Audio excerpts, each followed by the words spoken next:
Magandang tanghali po sa inyo lahat. Ako po ay nagbabalik ngayon, si Madam Eva. Ipakita ko po ngayon sa inyo ang paggagawa ko ng fruit cake. Yan po. Ako po ay may nagawa na kagabi na binabad sa ito po ay sultana mixed fruits. Pinakuluan ko na po siya sa sa butter, 1 cup of butter, half cup of sugar, brown sugar, at sa maple syrup, 1 tablespoon of maple syrup. And yan po, pinakuluan ko na po siya para po lumambot ang mixed fruits. At yan po, ipapakita ko ngayon sa inyo. Meron na po ako ditong, yan, para dire-diretso po ang ating trabaho.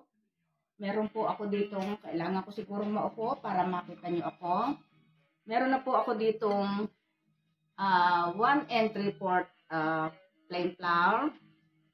And meron po tayo ditong cinnamon sugar at nutmeg. We need 1 teaspoon each. And I got allspice. Yan po. At ito po yung ginamit kong maple syrup. Wala po ako, naubusan po ako. Kaya ang ginamit kong maple syrup ay para sa pancake. Yan. And then, I use the dark brown sugar. Half cup of that, the brown sugar. And then, I need the baking powder. Yan, baking powder. And then, I got glazed cherries. And I got glazed ginger. And then 1 cup of apricot. I already cut that one. Yan. Then I got almond. Not almond.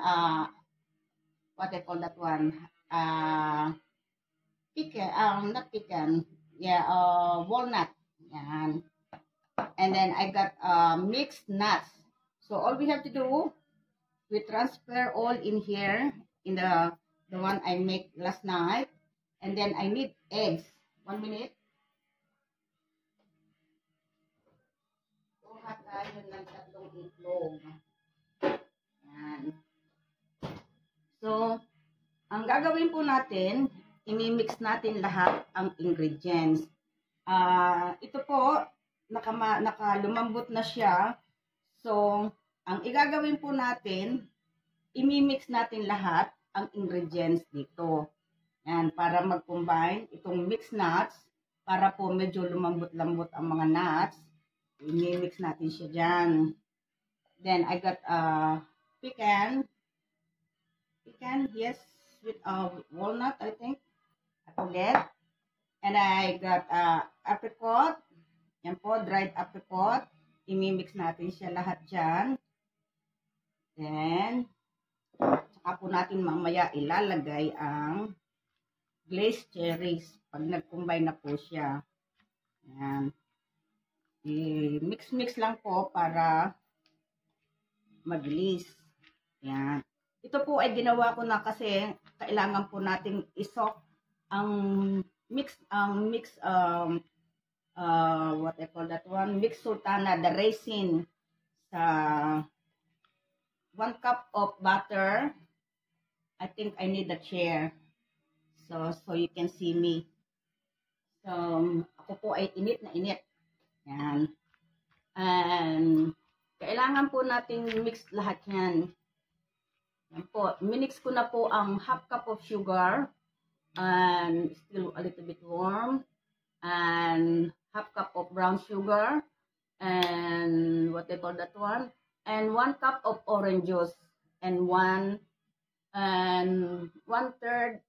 cup of lemon zest. Yan. May lemon zest po yan. Yung pong orange, ipipil ninyo para ilalagay natin dyan yung lemon zest.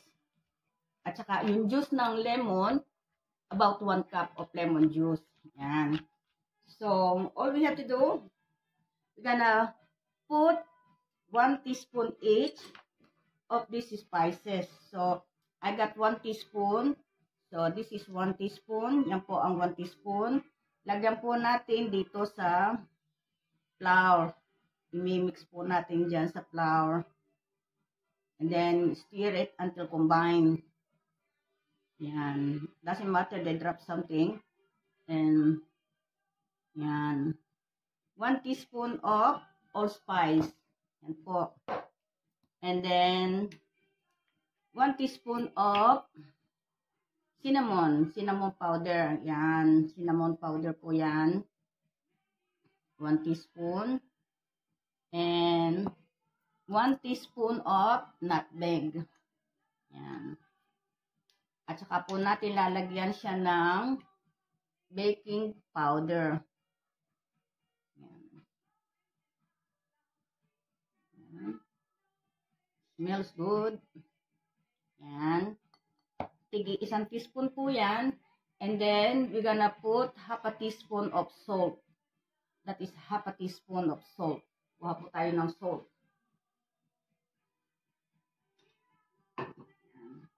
Yan po, half a teaspoon of salt.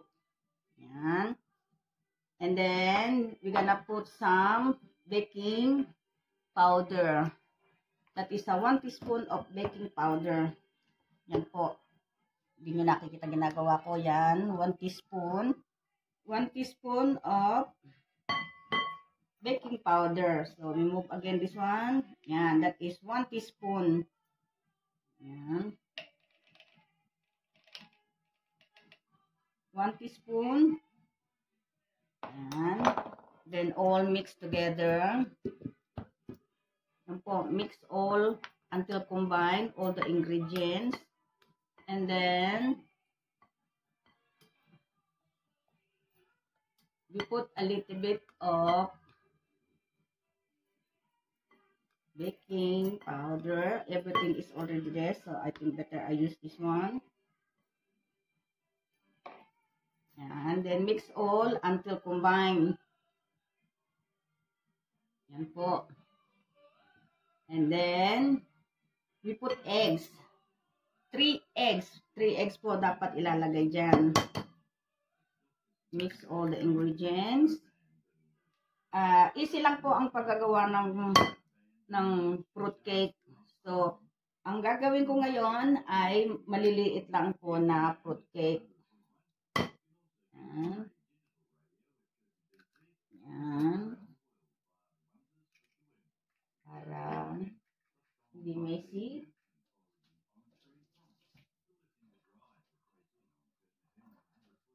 Yan po. Dapat layo-layo ko para makita ninyo ang pagmumukha ko. Yan.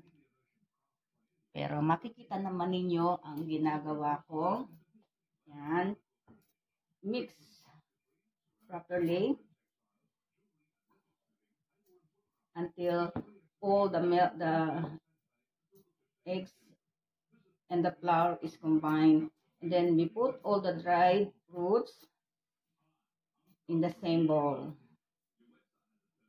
Yan. And then stir. And then I have a glazed ginger. Glazed ginger, we need that things. And then we all combine together. Yan. So, all we have to do, we transfer in here all and stir properly. Yan po. Yan.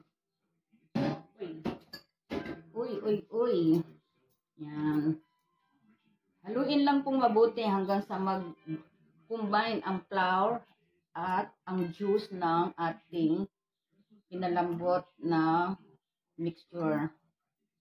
Yan po. And then, we put the glazed ginger. That is only about 1/4 cup of glazed ginger. And then, I have glazed cherries.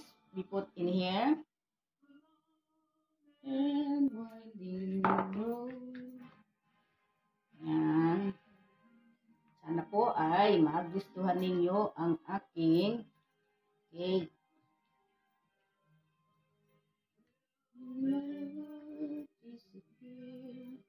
Yan po. Sana po ay magugustuhan ninyo lahat. Yan ang aking ginagawa.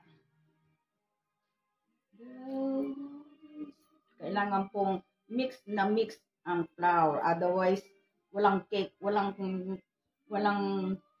flour ang ating cake.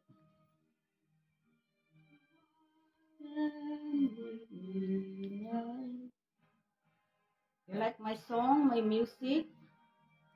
Yan.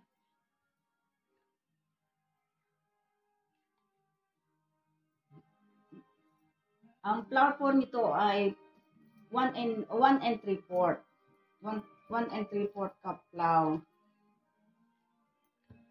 And shout out nga pala kay Aina Sinidosa. Siya po ang nag-request na magluto ako ng Christmas cake, ng fruit cake.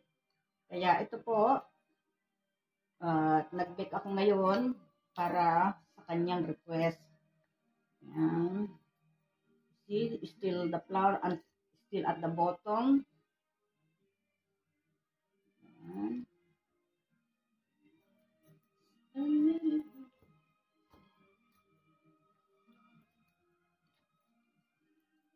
Yan po ang aking fruit cake. Very simple. Sa gabi po o early in the morning, how many hours you want to before you start baking, pwede na po ninyong i-melt ang 1 cup of butter, 1 cup of sugar.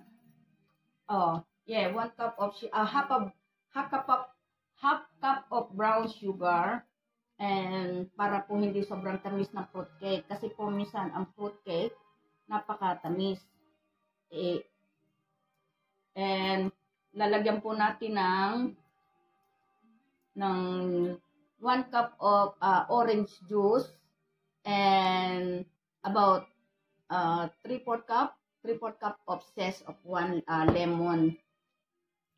Zest ng lemon, yan po, para po masarap ang lasa ng ating fruit cake. Yan po, you see, still haluin lang po mabuti para mag-combine ang flour sa ating mixture. Medyo malakit. Yan. You see?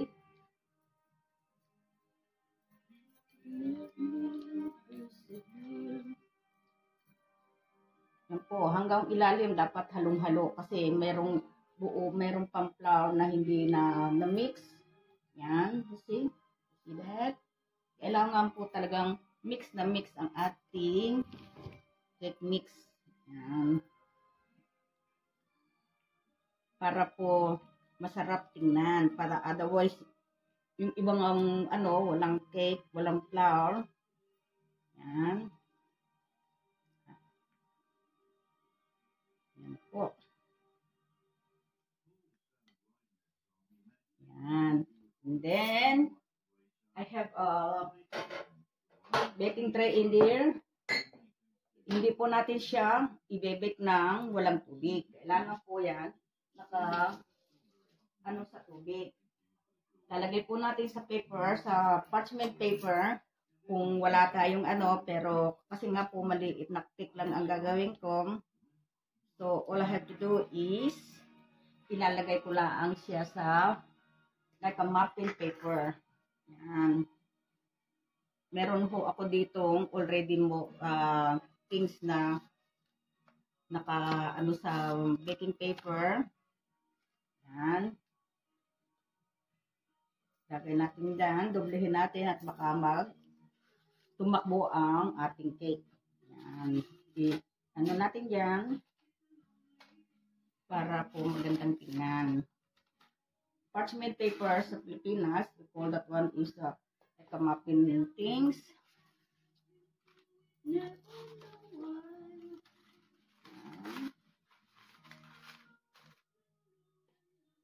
Yan po. Ganyan lang po ka-easy. Then, i-bake natin siya mamaya. Pag na-fill na yung lahat ng baking paper. Yan. Yan po. Ganyan po lang kadali. Saka po natin lalagyan ng tubig ang baking tray. Tingnan po natin kung gaano karami ang labasan nitong aking cake. Yan.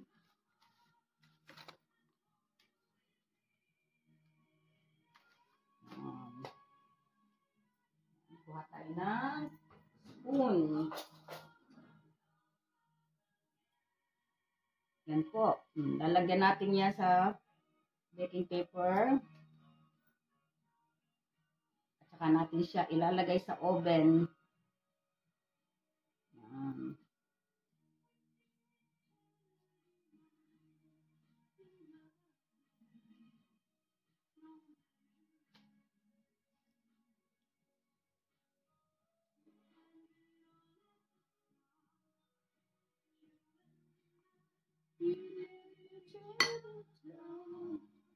Little bit messy. Spoon.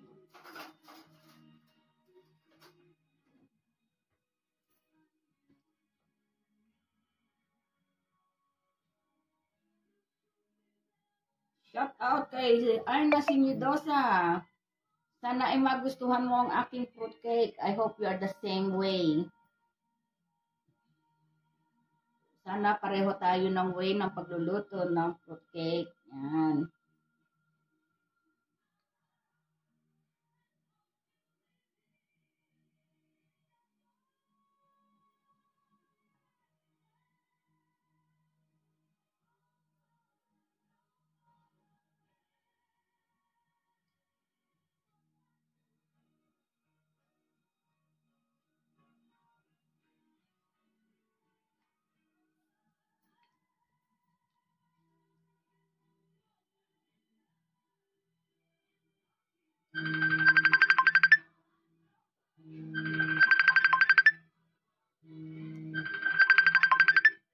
Kung walang tumawag, mamaya ka na tumawag. I'm busy. Busy. Boss Malu. I'm busy. Yan. Busy ako. Baking. Baking ako. Yan po. At lalagyan natin siya ng konting dekorasyon sa ibabaw.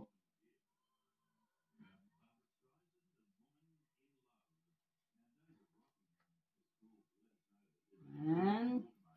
At saka natin siya i-bake.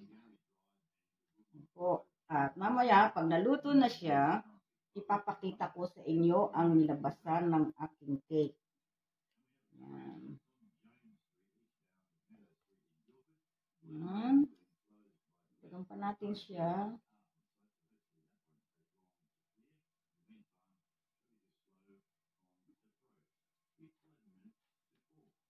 Yan. Tagang.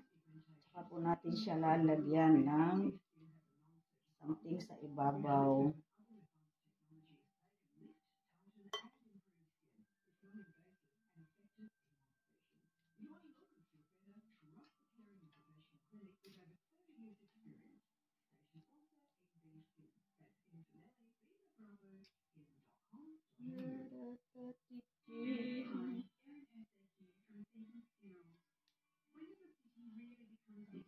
Kunti pa.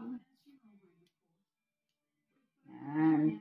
Then, I put some in here. I got a pecan to make it nice.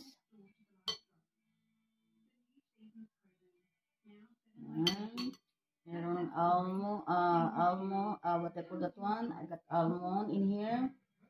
Then, sa ibabaw, lahat po lalagyan natin yan. Tapos, meron akong almond. Yan. Ibabaw, lagyan natin niya para magandang tingnan. Malipok. Yan.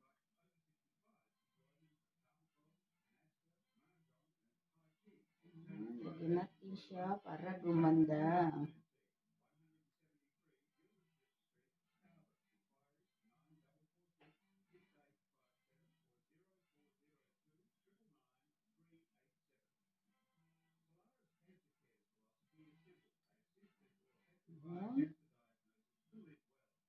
Yan.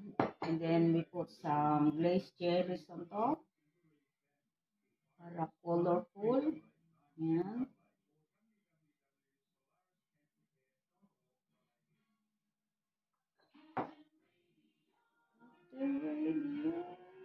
Yan.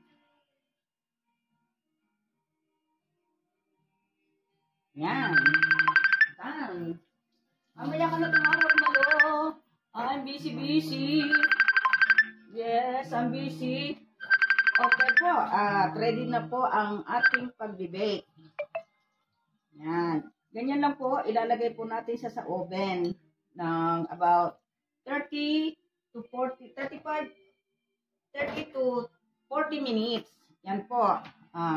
You see? Ganyan lang po ang aking fruitcake. Okay, ilagay na po natin sa oven at para maluto ang ating cake. Cake naman madilim. Hello po. At ito po. Pinakita ko na sa inyo ang aking fruitcake. Tanan! Luto na po siya. Look. Look at my fruitcake. It's really nice. Very nice. But still hot. Yan. Yan po ang aking fruitcake. Look at that. It's really nice and moist. See? It's very nice and fruity right on top. Yan po ang aking mini fruitcake. Sana po ay nag-enjoy kayo sa panunood ng aking pag-bake. Very easy lang po ang paggagawa ng fruitcake. And then, I'll let you know all the ingredients. Sasabihin ko po sa inyo ang ingredients. Ang kailangan po natin sa pag-bake ng fruitcake, like this, if you wanna, you can make one tray like this too. Hang on, the tray is still hot. Yan po. If you want to put like this tray, you can do it. Yan. Ang kailangan lang po ninyo ay 1 cup of butter. You need 1 cup of butter. Kailangan po natin yan, butter. And 1 cup of orange juice. Orange juice po ng dalawang lemon hanggang sa mag 1 cup. And then we put the half cup of brown sugar, dark brown sugar. Tsaka po lagyan natin siya ng 1 tablespoon of or 2 tablespoon of maple syrup. And then we're gonna put some mixed nuts, raisin, yung pong mixed fruits. And then you melted the butter first. When the butter is melted, put some orange juice, ilagay niyo po ang oranges, brown sugar, maple syrup, then we put the mixed fruits, and then you stir until combined, and then leave it there for how many hours. If you want to do it for in the morning, do it cook one in the afternoon. So just leave it there for 2 hours, and then ang kailangan po natin flour is 2 or it's up to you po there 1/3, 3/4 is almost 1 cup, so make it 2 cups. Yan. 2 cups of flour, and then 1 teaspoon of nutmeg, 1 teaspoon of cinnamon, and allspice, and then half a teaspoon of salt, asin. And then, lagyan po natin ng 1 teaspoon of baking powder. Yan. Baking powder para po, siyempre aalsa siya. And then, we're gonna put 3 eggs. 3 itlog po ang ilalagay natin dyan. So, mix the flour and the dry ingredients like all the spices, the nutmeg, cinnamon, and allspice. Mix all together. And then, we put the egg, stir it until combined. Then, bago po natin ilalagay ang mga dried ingredients. At nilagyan ko rin po ito ng dried apricot, glazed cherries, and nilagyan ko siya ng mga walnut, almond nuts, para po yan, you see, sa loob po may mix na po yan, then nilagyan ko sa ibabaw ng topping. Yan. May topping po sa ibabaw para presentable. Yan po. Ganyan lang po kasimple ang fruitcake. Pag gusto po nyo ng fruitcake na pangmatagalan, kagaya po ng ginagawa ko sa wedding cake na fruitcake, can leave it there for 6 months or a year. Lagyan po natin ng ram. Tanduay rum o whiskey, but ay, nilalagay ko po ay rum para po pangmatagalan na yun. Ayan po, at sana po ay nag-enjoy kayo sa panonood sa aking ginawang videos. At shout out po kay Aina Sinidosa na nag-request ng aking fruitcake, sa pagbibake ng fruitcake. At shout out po sa aking mga admin. Yan po, naka-love and sharing akong t-shirt ngayon. At yan po sa likod. Yan. At lahat po ng aking admin nandyan. Yan. Hindi ko na sila babanggitin dahil daladala ko sila ngayon. Yan. At sa lahat po ng hindi pa nakasubscribe sa aking YouTube channel, please don't forget to subscribe my channel and click the notification bell para lagi po tayong update. Please like and comment and share na din po ang aking videos. At sa lahat po ng gustong mag-request, kung anong gusto nyong i-request, just let me know. Comment below, down below para alam ko kung anong gusto niyo. And shout out sa aking mga admin, sa lahat po sa aking mga kamamigs, kay Merly Evil ng Philippines, at kay kusina ni Ate Helen, mga kamamigs ko po yan. And tomorrow po ay kaarawan ni Mix Molino. Yan, bukas na kita babatiin, bunso. And sa lahat po ng mga hindi pa nakasubscribe, please, how many times I want to tell you that, please subscribe my YouTube channel. Yan. At yan po, maraming salamat po sa inyo at thank you Lord. At sana ay masarap ang aking luto. Masarap naman. Yan. At salamat po at hindi nyo kami pinababayaan. At salamat po at lahat po ng ginagawa ko na pagluluto ay improve. At salamat po at hindi nyo kami pinababayaan sa po ng mga mahal ko sa buhay, mga kapatid ko, lalong-lalo na pong asawa ko. Patnubayan mo po siya dahil wala po siya ngayon dito, nagtatrabaho po far away. Yan. At salamat po sa inyong lahat at sana po ay nag-enjoy kayo. God bless po sa inyong lahat and bye-bye. Thank you po.